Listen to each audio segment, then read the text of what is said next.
the Ron and Brian Podcast.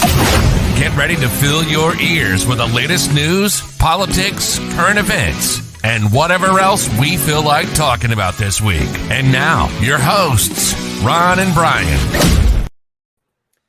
And here we are once again, Sunday night, episode 161, back at our 8 p.m. time this week. Brian, good to see you, my friend. How goes it? I'm going to tell you something. This is the high point of my week when I get to sit here for an hour 10, hour 15, and just stare at your beautiful mug. You're too much. You're too much. Well, let's get things rolling here with our drink of the week. Drink of the week. Na zdrowie. Salud. Drink of the week. Pleasure. Drink of the week. Drink of the week. Drink. All right, Brian. What are you drinking this week? I'm drinking something that looks like this. Wow, that looks like tar. Did you pour yourself a glass of motor oil? What I've got lined up for us here today is from our good friends in Licking Hole Creek Craft Brewery. We've got something called Blueberry Obsession coming in at 11.5 ABV. That's right, people, 11.5. We do have a pajama party coming up at 9:30 tonight with our Patreons, so I wanted to be properly lubricated for that. It's a American Imperial Stout. Blueberry Obsession, stunning blueberry flavor, derives from the combination of hundreds of pounds of dark roasted malt sourced from all over the world with a ridiculous amount of fresh blueberry flavor. All right, give it a sip. Now, these are not going to be my words, but made to be imbibed with one you love. Turn down the lights, cue the music. Blueberry Obsession. I liked beer. Brian, do you like this beer? Oh, yeah, I do. All right. Oh, I do like that. Wow. Oh, it's not what I would consider a summer beer. Okay. But goddamn, that's a tasty beverage. All right. Very nice. I'm glad you're enjoying it. And I look forward to see how drunk you get for the rest of the show. Yes. Well, if I will say this, in hopes of not being super sloppy, I am not doing I'm not sipping any whiskey during this week's show. Good call. Very responsible. Thank you. Ron, can I ask you a question? It might be personal. It might make you feel a little uncomfortable, which is, the space where I like to place you as much as I can. What are you drinking this week? Well, Brian, we will often have conversations, and you will say to me, Ron, Williamsport, Pennsylvania, it's only known for the Little League World Series. And I'll say, Brian, you ignorant slut. It is also the home of New Trail Brewing. And so for this week from New Trail, I've got their Gummy Bears Milkshake IPA brewed with vanilla, orange, raspberry, and my favorite, lactose. This beer is clocking in at a 7.2%. Gives you notes of orange flesh, sweet raspberries, vanilla, and light pine due to the citra hops. It's a cloudy IPA. You can see that right there. But let's take a sip, see how it is. Well, I think some of that cloudiness is coming from the lactose. Clearly, I know you like your lactose. Oh no! When you're going for a second sip, that's when I know that you're that you're cooked. You're done. You're ready. That's a great beer. You're ready to take on the world. Go on record and say that might be one of my favorite IPAs. Just great flavor, not too hoppy. You actually taste the fruit flavors. So I could go for a little bit more lactose, but what are you going to do, Brian? I would still like to know what lactose tastes like. Okay. Well, I will see if we can get you just some concentrated lactose for you to try one of these weeks. I once drank a pregnant woman's breast milk. Does that count as lactose? Let's say that it does for right now. Good. In the meantime, let's move on to This Week in Racism. This Week in Racism. Racism. Racism. Racism. So we had a light week on racism last week. We are back to 2 pages of racism again this week. So let's get right into it with Marv Albert coming under fire after referring to Kevin Durant and Giannis. I'm not even going to try and pronounce that last name, but he called the two of them, quote, valuable property while doing commentary on TNT for Game 7 of the Brooklyn Nets-Milwaukee Bucks game, which took place on Juneteenth. Albert has been dragged across Twitter since his comments, which he is yet to address.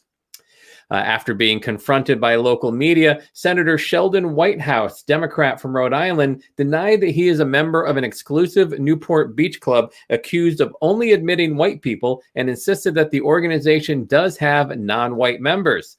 While he said that he has no membership to resign when it came to Bailey's Beach Club, he did note that he belongs to a local sailing club that, quote, does lack diversity.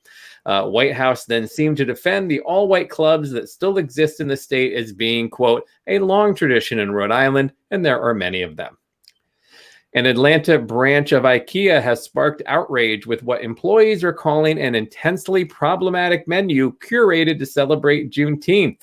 Quote, to honor the perseverance of Black Americans and acknowledge the progress yet to be made, we observed Juneteenth on Saturday, June 19th, begins an email sent to employees at the branch last week. Look out for a special menu on Saturday, which will include fried chicken, watermelon, mac and cheese, potato salad, collard greens, and candied yams.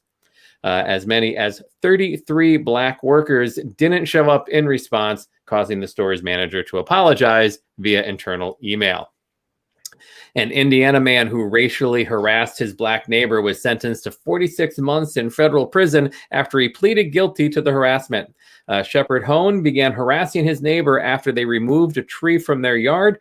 Hone was so offended that he burned a cross on his lawn, displayed a swastika, put up a sign with various racial slurs on it, and threw eggs at their home. Hone told FBI agents that he wanted to make his neighbors' lives miserable. In addition to the 46 months, Hone will also be under supervised release for 3 years. Far-right talk radio host Michael Savage made an appearance on Newsmax last week, warning that the teaching of critical race theory in schools is similar to, quote, exactly what was done to the Jews in Germany and is the road to the death camps for white people. No. But it's not.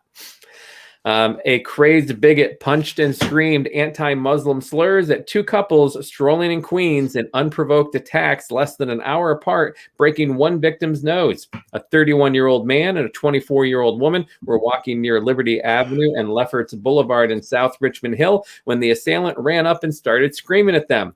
He punched the man in the back and tugged on the woman's hijab before punching her in the arm and running off. An hour later and about a mile away, the same attacker stormed up on a 64-year-old man and 56-year-old woman on Inwood Avenue near Liberty Avenue while spewing anti-Muslim hate. He punched the woman repeatedly in the face before running off. Medics took the woman to Jamaica Hospital with a fractured nose and cuts to her face and head. The NYPD's Hate Crimes Task Force is investigating.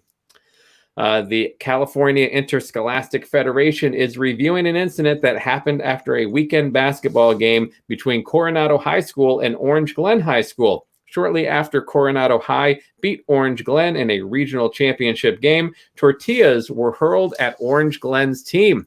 Coronado High has a primarily white student population, while Orange Glen has a high population of Hispanics and Latinos. Coronado resident Luke Cerna has since come forward to say he brought 4 bags of tortillas to the game because it was a tradition to throw tortillas at some UC Santa Barbara sporting events, which was the college he graduated from. So far, Coronado basketball coach J.D. LaPerry has been fired, and State Senator Ben Hueso has asked for Coronado's basketball championship to be revoked. A Black Tennessee man is suing the city of Chattanooga for arresting him after he called the cops to report a 14-year-old white girl who crashed a car. Michael James was driving on the road when he saw a Nissan SUV driving in an erratic and dangerous manner, the suit states. The Nissan was being driven by a 14-year-old unlicensed driver and carried another minor in the passenger seat. James called 911 after the girls crashed their car into a nursery before running to a nearby house. The responding officer, however, decided to arrest James based on false statements from the girls involved in the accident. He is seeking $450,000 in damages over claims the responding officers violated his civil rights based on his race. A Florida state trooper is under review following an incident earlier this month in which he tased a biracial teen twice after catching the teen cutting through bushes to get to his girlfriend's house. On June 16th, 16-year-old Jack Rodman cut through bushes in his Fort Myers neighborhood to get to his girlfriend's yard. Florida Highway Patrol Trooper George Smaneros felt the teen looked suspicious and decided to follow him. Rodman explained to Smaneros that his girlfriend lived there and was going to have her come outside, but the officer decided to tase Rodman twice instead. And lastly, we've had a number of reports over the past year of racist incidents involving the Louisiana State Police. Now, federal investigators have launched an investigation into a potential pattern of racism in the department. The federal investigation being launched into the department seems to be a pattern or practice probe, which were introduced as part of a 1994 crime bill and have led to court-mandated police reforms in cities such as LA and New Orleans, while these investigations were largely dormant under the Trump administration. Surprising. They have quickly restarted under the Biden administration. Attorney General Merrick Garland has launched practice or pattern investigations into the Louisiana Metro Police Department due to the fatal shooting of Breonna Taylor, and another into the Minneapolis Police Department as a result of the murder of George Floyd. So hopefully we will we'll see some things happening in Louisiana now. And before we get out, we have one Racism Rewind. Racism Rewind. And last week, we reported on an unidentified Warren, Michigan police officer that was under investigation for racist Facebook posts, including saying that he was glad he wasn't born black or he would have to kill himself. He was identified this week as Anwar Khan, and the Warren Police Department announced his firing due to the racist posts. It turns out that Khan was also arrested last year after he was accused of assaulting a man and a woman in Washington Township while off duty. He was charged with felony assault with a dangerous weapon, 2 counts of misdemeanor domestic violence, and 1 misdemeanor count of refusing to provide a DNA sample. According to the Detroit Free Press, he was acquitted of all charges and was allowed to return to duty after being placed on unpaid leave. And that, Brian, is This Week in Racism. Jesus Christ. Still kept it under 10 minutes this week, so I hope that makes you happy. I mean, it wasn't our worst This Week in Racism. We've had far worse. Yes. Maybe not necessarily in volume, but I also feel like the acts of racism were, I would rate probably in like a 6.5. Like I didn't feel like it was just like over the top awful racism over awful racism. I mean, not that I realize that I'm really talking myself down into a pit of apologies. Please continue. I would love. No, I think I'm good. All right. Well, then I guess there's nothing to do but get to Beef of the Week.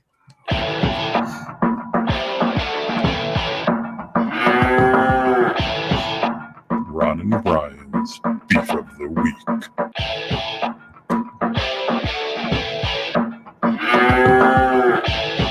Brian, what's bothering you this week?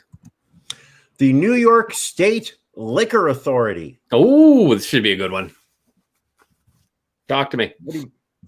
Earlier this week, it was announced that New York State is dropping all aspects of the March 2020 COVID emergency order that basically gave Governor Mario Cuomo executive powers that had never been seen before in New York State, allowed a whole slew of different industries that were affected by the COVID pandemic and restricted behaviors in one way, allowed behaviors in another. One of the things that was a byproduct of this executive order was that alcohol deliveries and to-go cups were suddenly legal as a way to assist the restaurant and bar industry in New York State. You could order a to-go cup of your favorite adult beverage and drink it as you were walking down the street, as well as call your local brewery or bar and ask for a alcohol delivery.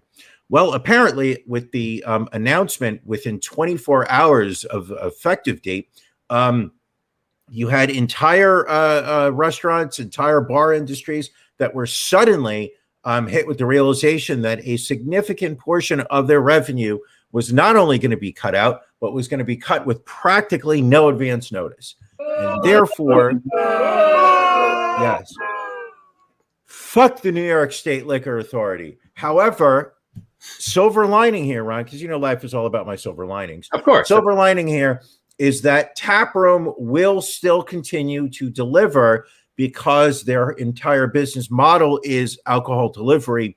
It was not a special waiver during part of COVID. Okay. So you're saying there's at least you personally have a way to still get your beer, even though other companies are still being impacted by this. True. Yes. I mean, I like my beer. You do like your beer. I liked beer. Though I have decided not to continue my subscription to the Taproom Variety Pack of the Month. Why is that? There was just so many beers that I really would never have drank otherwise. Like this 11.5% Blueberry Obsession. It's already just weighing me down. You know me. I like a good Pilsner. I like a good lager. Like a good sour. You like a good sour? Yep. Anything else you like? I like beer. All right. Well, thank you for your beef of the week, my friend. Ron? Yes. What's bothering you? What is bothering me this week, Brian? It was the heat this week, the heat and the mugginess. And you would think I would be enjoying it because it is the first full week of summer. And of course, we are a month into Hot Podcaster Summer. Hot Podcaster Summer. And I'm even dressed for summer with, my funky tie-dye shirt today and my hat. Let's see it. No. You can stand up more. You can give the whole shirt. We're ready to party tonight. I've got my cheesy July 4th themed t-shirt, my PBR themed button down. It's going to be a fun night on After Dark. But regardless, it was just way too hot and muggy. And I realized why I enjoy spring and fall and summer. Not as much. Now, have you started your annual rite of passage as you do every summer when you start to apply talcum powder to your ball sack? I mean, there's a lot of lotions. There is a lot of powders because it truly is a hot podcaster summer. Hot Podcaster Summer. It is to be as comfortable as possible. But listen, I'll be complaining in the winter when it's too cold. So you know me, I'm just never happy. Listen, I'm just happy that you have electricity because I know that there was some rain in the forecast. And I'm just happy that you don't have any water. Did we ever narrow down a number of what the water leak was going to cost you? We did get the quote the other day to get it all fixed because it is a two-stage job. So it's running right around $2,800. That's not so bad. No, it's not bad. But I mean, don't get me wrong. I don't want to pay it, but like I was expecting a number at least 4. No, I figured it would be under. I figured it'd be more than 2, but less than 3. Do you know what else? Do you know what else is more than 2 and less than 3? I'm afraid to ask, but what? Never mind. Okay. Was it going to be inappropriate? Illegal? No, it was going to be a Miami. Oh, so wrong. Very, very wrong. I mean, I guess now that you've mentioned that, do we get in? Because I guess it is the biggest story of the week so far. Is the Miami building collapse. It's the 9/11 of 305. Let's just be brutally honest. That's exactly what it is. And that should be the name of the podcast. The 9/11 of 305. I feel just very uncomfortable with you saying that, but that's all right. So as many of you have seen the video on Thursday night, it was about 1 a.m. One of the buildings of the Champlain Towers condo, I think it was the South building, collapsed. There are 9 confirmed deaths so far, and still 152 people missing. They are trying to keep optimistic, but they are also getting to the point where they are starting to prepare families for the worst. They're coming out and saying that they are still, even with the pancake collapse of this building, that I like to call it a flapjacking of the building. There still might be pockets of oxygen and things like that where survivors might be holed up. But you also have to face the reality of, if you survived the collapse, now you're going on 72 hours without medical attention, without water. So odds are this will, at some point, they'll say this is going to become a recovery mission and not a rescue mission. Yeah, I believe that's going to happen in the next 48 hours. And, a lot of conflicting reports about, whether there had been, issues with the building. Some were saying that there was structural issues, that, some of the tenants had filed lawsuits against the owners of the building. Also talking about, I guess when you're a building near the salt water can get into the concrete, weaken the structure as well.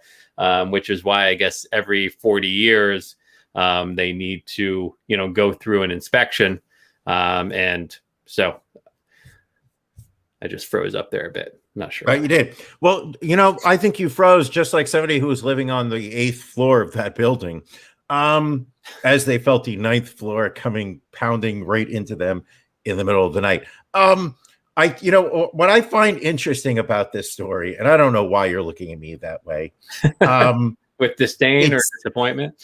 It was the disappointment. I recognize that look. I've received it many times in my life. The thing that I found really interesting was the fact that everybody seems, or I don't want to say everybody, but a lot of people are already clinging to this as evidence of something that fits within the worldview that they want to be true. The people who are looking to blame developers are automatically talking about shoddy construction. The people who feel that there's not enough government regulation are already going after the fact that this building had structural problems, and that because Miami is a little free dealing in terms of enforcement of certain things. Thank you, Governor DeSantis. That they're going that. And there are even people who are using this building collapse as a perfect example of climate change. And this is going to happen as the earth gets warmer. And I don't believe anybody knows exactly why this happened. I think we will eventually, after Grandma and Grandpa are who ironically survived COVID, but are going to they're going to go down in the Champagne Towers of South Building. By the way, oddly to note is that my former boss, when I was living in Florida, lived a block away from this. He was at 8877. This was at 8777. Interesting. Well, there's definitely, again, a number of stories coming out. Some saying that the tenants were told the building was in very good shape despite major issues. There are articles that the developers of the tower were once accused of paying off government officials. One of the weirder stories that I've seen is a man whose grandparents are unaccounted for says that he has been getting repeated phone calls from the landline from that was in their condo. He said that he's had at least 16 phone calls from the number of his missing grandparents, Arnie and Miriam Notkin. But every time he answers the phone, he hears nothing but static every time. Did you say Arnie Notkin? Arnie Notkin, yes. I have him in my 2021 Ron and Brian podcast death pool. Well, get out of here. He's worth 17 points. Then you will need to you'll need to hold on and wait to see when they actually start declaring some people dead. A very sad story though. But it is a very sad story. What I think is crazy is they've got video of it of the building going down. Yeah, they have some security camera caught the one building collapsing, and then the second portion of it I mean, again, you look at it and it's more surprising that anybody survived, that they pulled anyone alive from that kind of wreckage. They were interviewing someone. He is a pitcher for the University of Connecticut baseball team, and he was in the building and heard a noise, and he and his girlfriend went out of the condo and looked down the hall where the elevators normally are, and there was just open space.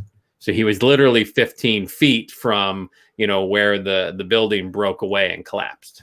So obviously he ended up, evacuating the building. But I mean, that's, as bad as it is for the people that were in the building that collapsed, it's also got to mess you up mentally to be in the building that didn't collapse.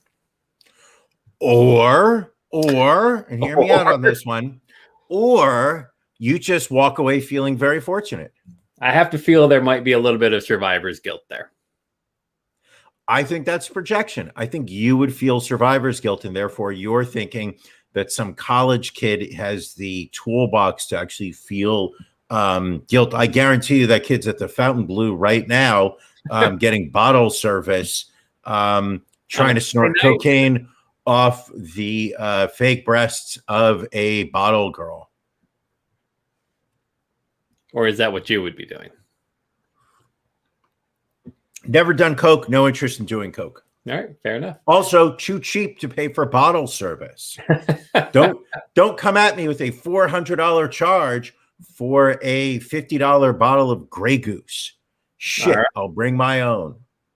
Also this week, this was a pretty busy news week. The sentencing of Derek Chauvin took place on, on Friday? It was Friday. I was prepared. I had a to-go bag already packed. It had a crowbar. It had a brick. It had a can of black spray paint. It had a mask. I was ready to riot. Anyway, so earlier in the day on Friday, a judge had thrown out Chauvin's request for a new trial. And in the afternoon, we waited for the sentencing as it was shown live on TV. The prosecution asking for 30 years. The defense asking for probation, no jail time, just time served. And the Minnesota state guidelines calling for a 12.5-year sentence. But the judge, Judge Cahill, speaking about the extenuating circumstances and the fact that, Chauvin was a police officer, charged with upholding the law and not breaking it, gave him a 22.5-year prison sentence. Brian, enough, not enough? What are your thoughts? Listen, we know I'm an Old Testament kind of guy. I'm a believer in an eye for an eye. 22.5 years. How much does he realistically serve before he's eligible for probation? 15. Yeah, 15 is not enough for killing someone. And I don't want to get my emotions from what happened. I mean, we all watched the video. We also saw 8 minutes and 46 seconds of Chauvin with his knee on the back of the neck of George Floyd. I don't think we're going to feel good in 15 years when he gets out. Okay. Hopefully he doesn't get out in 15 years. Well, and also maybe somebody Whitey Bulgers him. Maybe somebody does. I mean, again, it's going to be a very rough time in prison, as it usually is for police officers. But also keep in mind that he will also be facing federal charges for violating the civil rights of George Floyd. It's very possible he could get extra years tacked on for that. Of course, the other officers involved in the arrest and murder will go on trial in March of next year, I believe it is. That's all right. I think, yeah, it's kind of fucked up. It is kind of fucked up. I don't feel a 22.5 years sentence is enough. It's a valid point from Billy here. Derek Chauvin may be a good addition to the 2022 death pool. And while he's not necessarily a celebrity musician or athlete, I think we have to allow his inclusion. I didn't know that you could only do a celebrity in the death pool. Well, you really should. I mean, it is a celebrity death pool, so you would think that in the name of it would kind of lead you down that path. Well, I wish that you had told me this beforehand. I mean, you did pick my unemployment benefits in the pool, which I guess. And I still say that I get I should get something for that. Oh, you'll get something, my friend. Don't you? Because I mean, I'm just going to say that I mean, I had Antonio Lozano and Gladys Lozano in my death pool this year. Combined, I think they're worth 17 and 21. I believe I should be getting 38 points for them. Well, we'll look into that. We'll send it. I mean, they are celebrities now. Now we all watched the video of their building being pancaked at 8777 Collins Boulevard. Speaking of death pool picks, one of my death pool picks, former New York City Mayor Rudy Giuliani got his law license temporarily suspended this past Thursday by a panel of New York judges who found that he made false and misleading statements related to voter fraud in the 2020 presidential election. Kind of surprising to see. Typically, they won't temporarily suspend a license prior to a full hearing, but this panel clearly felt that Giuliani's involvement in the big lie was enough to warrant it. Ron, what you're looking at here is the epitome of cancel culture. It wasn't popular what he was saying, so therefore, let's try to rob him of his voice. Well, and that's exactly what Rudy said. He compared the suspension to Soviet communism and said it was a complete invasion of his First Amendment rights and his rights as an attorney. Of course, Donald Trump had to weigh in, blasting the court's decision as well. Although from comments in the news this week, it would appear that Trump and the Trump Foundation will find themselves in front of those very same judges soon. It seems like Rudy forgot that he had some responsibility as a member of the New York State Bar. He bought the big lie.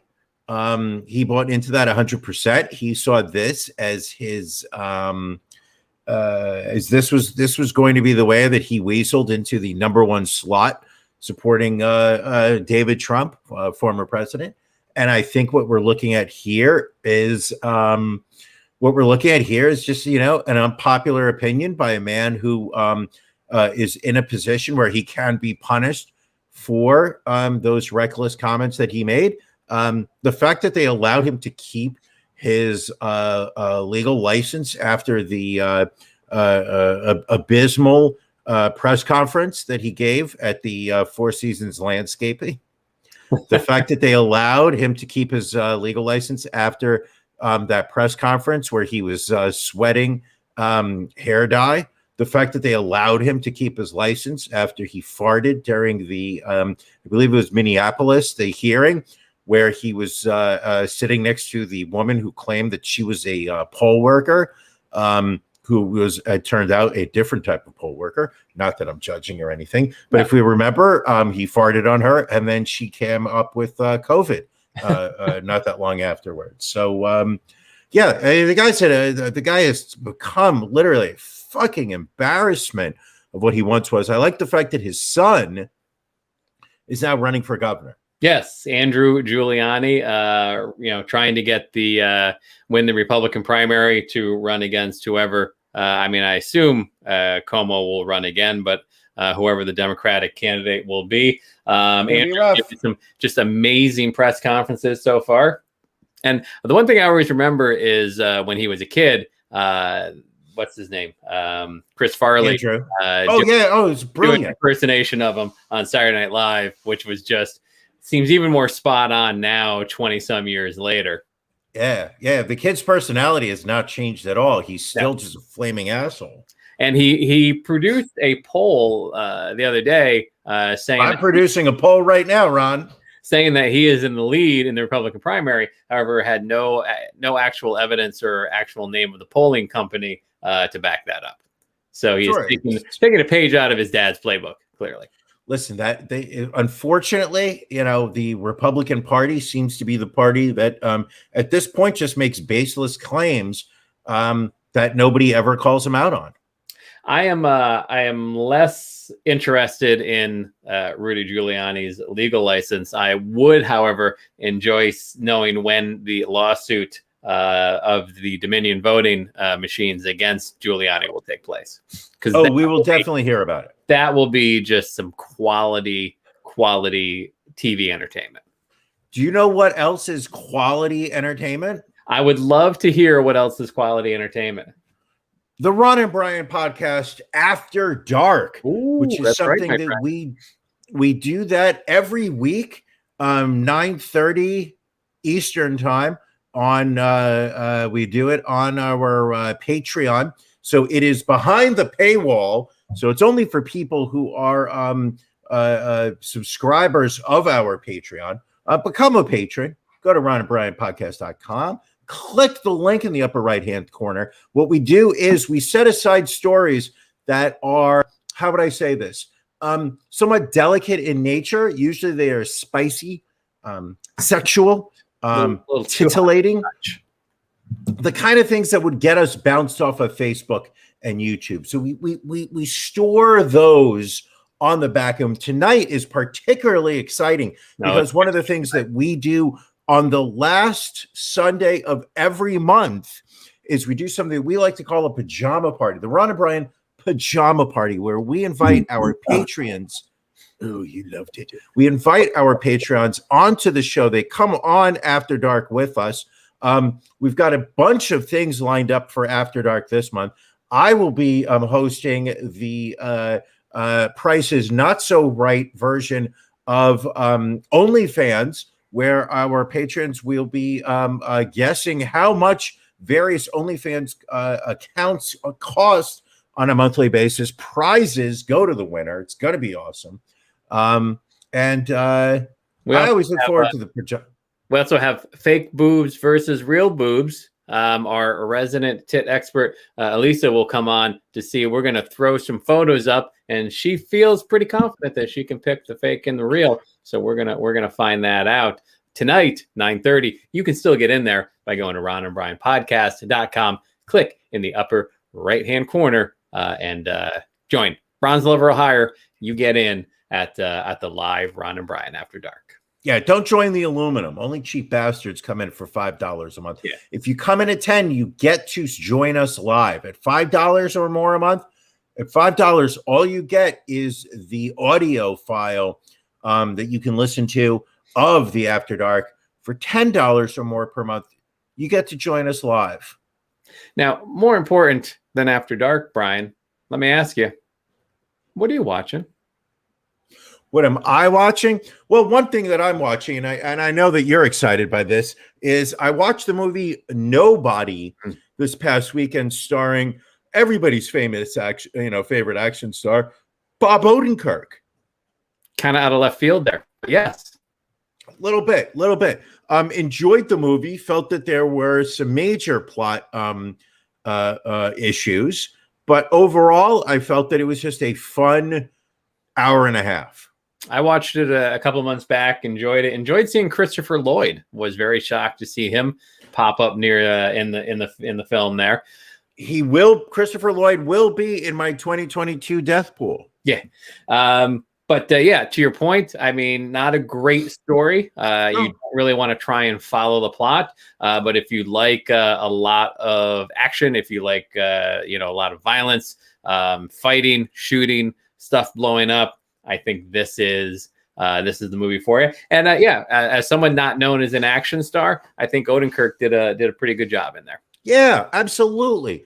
It was very light on the plot. I felt that it was very formulaic. It was very it feels like a story I've seen about a dozen times.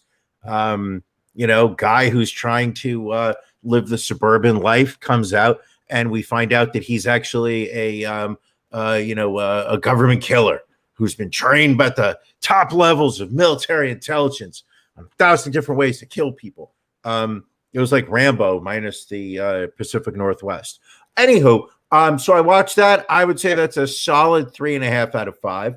Right. Also watched the latest episode of Marvel's Loki on Disney Plus, episode 3. Ron, I know that you're following this religiously because you are a fan of all things Marvel. Ron, how did you think episode 3 lined up with episodes 1 and 2? I'm still a little behind. I'm still just on episode 1 right now. So Excuse me? I've been a little busy this week, so I'm still on it. Wait a second. You're still on episode 1? I am. You're still ahead of me with Loki. Oh, you son of a bitch. More importantly, The only reason... All right, I will make this pledge to you because obviously the new episodes come out on Wednesday. I will catch up on all current episodes by next week's episode.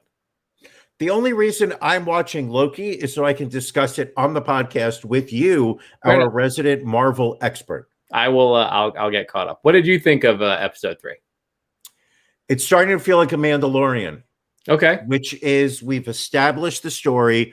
Loki is working with the variant Loki, and I still don't understand why why the variant Loki is called variant Loki, because I've yet to understand why this has anything to do with Loki, but that's neither here nor there.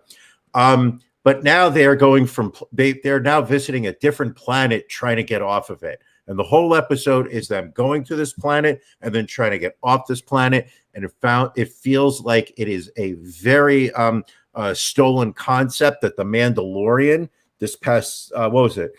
Fall? Was the Mandalorian in the fall or winter? I believe so. Mandalorian had a huge issue that I had, which was that every episode was Mandalorian has to go somewhere to drop off the little baby pea pod.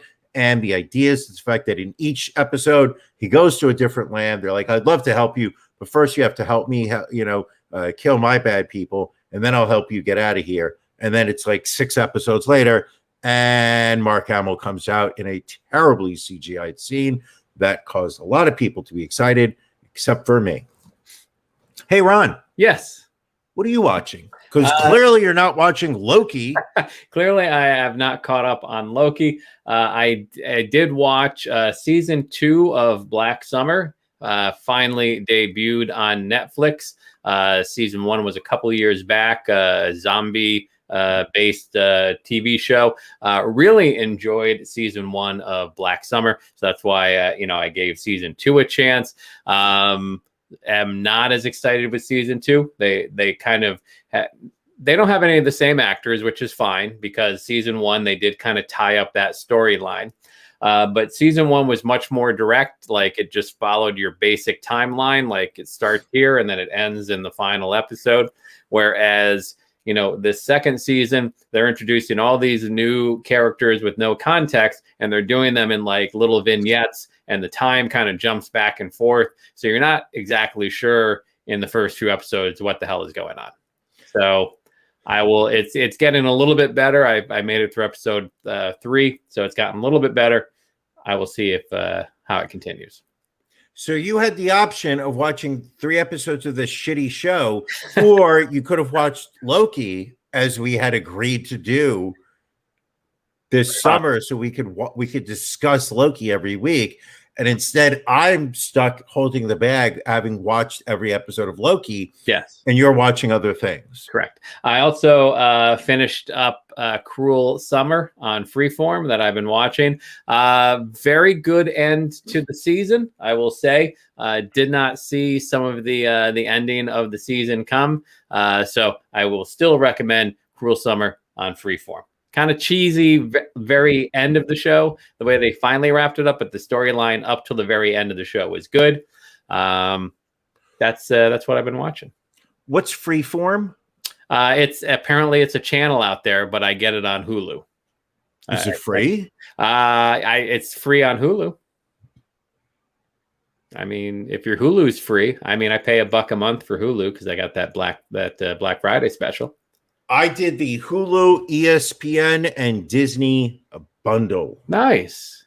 Oh, no. I think I did didn't I do Hulu? No. Yeah, it was Hulu, Disney, Hulu, and ESPN Plus, and Disney Plus. Yeah, I did all 3 of those as a bundle. I couldn't even tell you what I'm paying. I think it was like $12 a month. Yeah, it was a reasonable number. I feel like I'm getting my money's worth out of it. I mean, fortunately, it allows me to watch on a weekly basis new episodes of Marvel's Loki, I the mischievous rebel, or whatever the fuck he's called. What do you call him? the the god of mischief. I was pretty close. Yeah.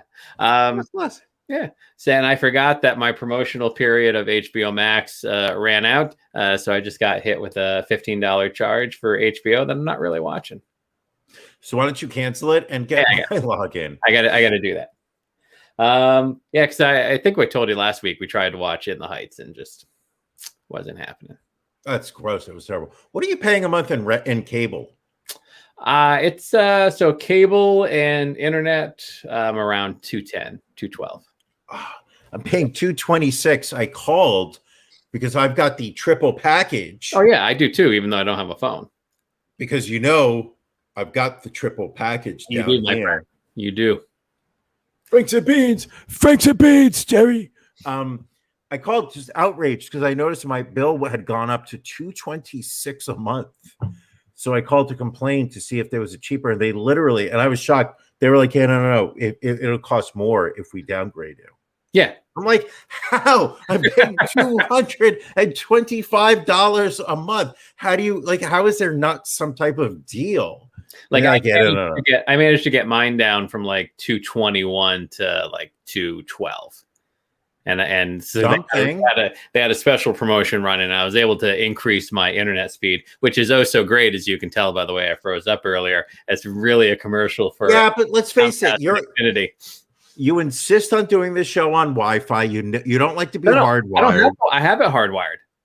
Really? Yeah. This is hardwired with my Wi-Fi off. This is 40. This is America. This is Ron's internet on hardwire. All right. What else do we have here this week? In a world where Ron's hardwire is so hard that Brian feels it jetting into his lower back. So this was one of my favorite stories of the week. The father of one of the victims of the Parkland shooting managed to trick a former NRA president into speaking at a fake graduation. David Keene, former NRA president and current board member, they managed to invite him to a graduation for the James Madison Academy 2021 graduating class. The kicker being that James Madison Academy doesn't exist. They brought him out. There was an outdoor graduation setting with a big stage, all these chairs. And they said to him, they're like, we want to test this out before you go live and have you read your speech. And so then they filmed it with him in front of, 3,044 empty chairs, yes. Which represented all the students who did not get the opportunity to graduate this year, because they were killed by gun violence. And it's an incredible video. I think if we can, we'll put it up on our Facebook for our friends, or a link. But it's a very powerful video because the field is covered in empty white chairs, and you hear the video message or see the video message of this NRA freak who's talking about, the dreams that these kids are going to have as they move forward in life, and how they need to stand strong for their beliefs and not let, the government take away their rights. Meanwhile, he's talking to an empty field of people who died because of the business that he has profited from. Right. Very powerful. They also invited John Lott, an author and gun rights activist, to give remarks. I think he is in a separate video. But the funny thing is after the filming, they just told Keene and Lott that the graduation was canceled and never let them know about these videos. And so, the media starts reaching out to these guys, and they're like, they had no idea. So, and so it was organized by an organization called Change the Ref, founded by Manuel and Patricia Oliver, whose son Joaquin was killed in 2018 in that shooting at Parkland. And they said, ironically, had these guys conducted a proper background check on the school, they would have realized the school didn't actually exist. Well, we know these guys aren't big fans of background checks. No, not at all. But it is, yeah. We'll post the YouTube video. Yeah, fuck those guys. Article. Fuck those guys so fucking hard. Fuck them all. You know who else got fucked this week? I'm afraid to ask, but who? John McAfee. I mean, listen, anybody who's over the age of 20 understands how important McAfee antivirus software was. Whenever you would buy a computer, you would get a free 30, 60, 90-day trial to McAfee antivirus software, which supposedly kept your computer safe from hackers, viruses. Well, the namesake malware. I love the word malware. So apparently the namesake of that software, the company that made that software, John McAfee, made millions on this antivirus software that he helped conceive. Apparently not a big fan of paying his taxes. Nope. Fled the country when charges started coming down. Lived in Belize for a certain point where he started to he really tried to remake his image as from a tech software guy into a armed guard military bad boy. Killed his neighbor. I mean, can I say he's dead? I don't think I need to say allegedly anymore. So he also, basically he did not pay taxes on his income from 2014 to 2018. And in a separate indictment in Manhattan federal court, he apparently pumped up a cryptocurrency that he touted on social media, apparently bilking investors out of some $13 million. So he was in prison in Brazil. Lost an extradition hearing, so he was going to have to come to the States to face these charges, and apparently decided to check out. He was in Spain. Spain? Are you sure it was Spain? Pretty sure he was in Spain. He was in Barcelona. Barcelona. You are correct. I apologize for that. He was in 52 minutes, and I'm still paying attention. But what is fascinating about him is that he had made such a public show before he had gotten arrested when he was on the run that he would never kill himself. And he tweeted multiple times that the government was going to kill him under the guise of him committing suicide, that he would never suicide himself. When Jeffrey Epstein, your favorite celebrity molester, when Jeffrey Epstein allegedly killed himself. No, I could say he killed himself. Fuck him. Who gives a shit? When Jeffrey Epstein died, McAfee immediately was just like, that'll never be me. If you ever hear that I've committed suicide, just know government killed me. He really tried to ham up this idea that he was an enemy of the government, and the government, was going to use all, means against him. So allegedly he killed himself. At the end of the day, he saved us from a public trial, from incarceration. He's not doing 22 and a half years in prison. Fuck him. He's dead. And then less than an hour after his suicide was reported, his Instagram account posted a large Q with no caption or explanation, which, of course, led all of the QAnon folks up there to believe that he had done the old dead man switch, that it wasn't really him dead in that cell. It was just a body double, and he had escaped to live a better day. Fuck him. And then also our second celebrity death, somewhat, that came in right before the show tonight. Former Skid Row singer Johnny Solinger, dead at the age of 55, passing away yesterday, about a month after he told fans that he had been diagnosed with liver failure. Really? You're going to call that a celebrity death? I mean, he was in Skid Row. He sang the songs. He's no Sebastian Bach, but I mean, really, who is? We are the old men in wild. And really, and I said this to you before the show, really looked like Axl Rose now, just kind of a bloated guy with a bandana. Well, I heavy metal guys don't age gracefully because I'm going to say this. There is a certain aspect, obviously some people, age very well.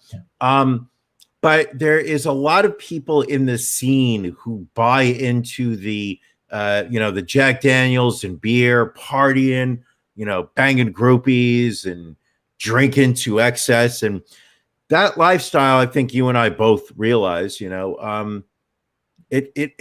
it catches up with you at some point. You can't live like that forever. So what happens sometimes is you end up weighing about 40 pounds over what you should be weighing. You're wearing a bandana over some type of hair plugs and extensions. You're looking like Bret Michaels on a good day. And at the end, and it's not a good look.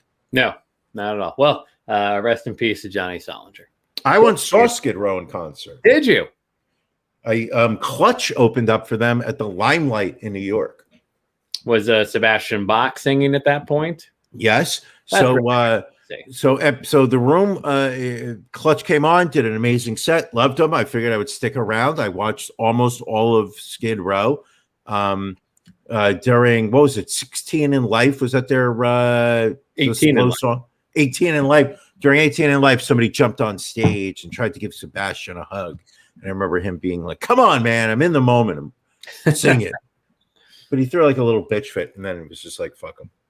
Right. Vince Neil. Vince Neil's another one that looks terrible. Yeah, he's put on a few. He should really, if you'd like to reach out to me for some healthcare advice, weight loss advice, I'd be glad to help him. Do you want to talk about your weight loss? Because I've tried to keep that behind the Patreon. I mean, it's we're doing good. I think 36 pounds, something like that. So again, fitted into a large shirt when I went out shopping today. No way. Down from an extra large. So I'm wearing extra large. These are my shirts. I like my shirts a little. You like it a little roomy? I mean, it needs. I do. You like it tight around the neck, and you like it roomy in the body. Look at this perfect neckline. Yeah, it's golden, very golden. Look at the way it's just perfect. It's not too low. It's not coming off at an angle. Sticking in the world of music, Britney Spears was in the news again this week. Hit me, baby, one more time. Try and get the conservatorship to either get it completely removed, or at the very least get her father Jamie removed as the overseer of her conservative. You want to say that word again? I don't think I can, because conservatorship. Conservatorship. It's a very mouthy word. So she appeared in a LA court via virtual court appearance. She said she's had a lot of very shocking claims. She said mentally she hasn't been doing well, regardless as to what she feels she's been forced to post on Instagram about her mental and physical health. She said that she would like to have another child, but she has not been allowed to make the necessary doctor's appointment to have her IUD removed. So her and her boyfriend, have not been able to proceed with that. And she would just, she doesn't, her dad is making a lot of money. Her dad's made like $4 million in salary over the last 10 years and heading up all of this. Just very shocking stuff. You have to think at some point the court has to find in her favor.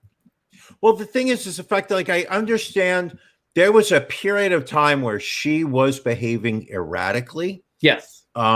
She was a mother of 2 young sons at the time. I think that she needed help. I'm shocked that the conservatorship model is existent for an adult.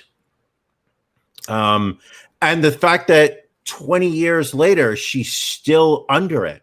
That somehow in all these years, she has not shown that she is leading a more stable existence, that she can be trusted to make the decisions in her life. Miscarriage of justice, to put it mildly. Well, and many people have said this is not how a conservatorship should be handled or should be used. But regardless, it does seem like there is a growing conflict of interest with her dad running it, especially considering the amount of money that he makes, and that she has to, when something like this happens, she has to not only spend money on her attorneys, but she has to pay for her father's attorneys as well. They've made millions of dollars over the years. And they keep pushing her out on tour. Pre-COVID, she was doing her residency in Las Vegas. In 2019, she pulled in like $65 million. When you look at the top album sales over the last 20 years, I think she is the top female artist as far as record sales in the last 20 years. You drive me crazy. So again, at the very least, like you said, I mean, it's been 13, 14 years since she had her breakdown. And yeah, I mean, there was a point in her life where clearly she needed some help. But that is a while back, and she does seem to be in a much more stable situation in her life. I think we need to leave Britney alone. Her dad needs to leave Britney alone. No question. What else we got this week, Brian? We got Patreon. We got After Dark. We got After Dark coming up in the next 30 minutes at the bottom of the hour. And also, this was also this week. Man, this was a week in news, and everything kind of got overshadowed with that building collapse in Florida. You know what also got overshadowed by that building collapse, Ron? Please tell me. The first floor of that building got overshadowed by floors 2, 3, 4, 5, 6, 7, 8, 9, 10 as they pancake down, collapsing everything underneath it. You know what also got overshadowed? I'm afraid to ask, but tell me. The entrance to that building. Anyway, pancake. On. It's the 9/11 of 305. I'm insisting that's the name of the podcast. I'm insisting on it. LA Raiders defensive end. Yeah, you know what? Great idea. Let's end this episode on a high note. Yes. Because speaking of high, our old friend Angela Fang, I believe her name is Angela Fang. Wasn't she a subscriber, Angela Fang? I'm not aware of that. I don't see all the names of our subscribers. But anyway, and LA Raiders. I thought she died in the. I thought she was on floor 10 of the Champagne Towers. I got to cut you off. I'm gonna have to cut the mic off soon. Don't do that to me. Carl Nassib became the first active player in the NFL to come out as gay, releasing a statement on his Instagram page, which the 28-year-old said he has agonized over for the past 15 years, but seeing a groundswell of support since coming out. His jersey became the top-selling jersey on NFL.com the following day. He donated money to different organizations as he made his announcement. But it is, hopefully this will inspire other athletes that have felt uncomfortable, bringing this kind of information about their lives out. Hopefully this will help them. I'm sorry. Call me cynical, but am I supposed to believe that the NFL fan base ran out and immediately started buying this guy's official jersey? I don't know that it was necessarily the NFL fan base, but I think, You're going to tell me that that's a legitimate statement that his jersey soared to be the number one sold. All I can say is, according to the NFL, the following day, his jersey was the highest. Now, again, it may have just been for a day. Right. But he had the highest selling jersey on NFL.com. Far be it from you to call bullshit on that, my friend. But I will call that. I will call bullshit on that. I will say this. Bless him. He's the first active NFL player. Yes. To announce that he was a member of the LGBTQ community. Bless him. Absolutely. The announcements like this make people realize that, their darkest worries and concerns about the gay community are completely unfounded. And hopefully more people that are in the same boat as him make this type of announcement, and we can all start moving on and not be afraid that our children are going to be molested in public bathrooms. There you go. Big news about the show for next week. Due to the holiday, due to July 4th falling on a Sunday, and certainly not due to anything I may have scheduled that would conflict with the recording of this podcast. Next week, we will be doing the show Monday, July 5th at 8 o'clock with After Dark to follow. Monday, July 5th at 9:30. So we want all of you to be able to really reflect on the greatness of this country next Sunday and enjoy your Independence Day. Enjoy your 4th of July. And again, not because of anything I may have accidentally scheduled, not realizing July 4th was on a Sunday. Do we want to talk about what you did? We're going out to dinner with some friends, and then we're going to a rooftop bar to watch fireworks. Are any of us invited, or is this just something between you and your wife? My wife and a coworker of hers and a friend of hers and myself. It's a little, it's a quadruple, if you will. It's a little fucked up that when I go to the Foo Fighters, I get shit for it. But when you make plans, it's just, oh, hey, we're just going to do the show on Monday. What's that? Hot Podcaster Summer? Hot Podcaster Summer.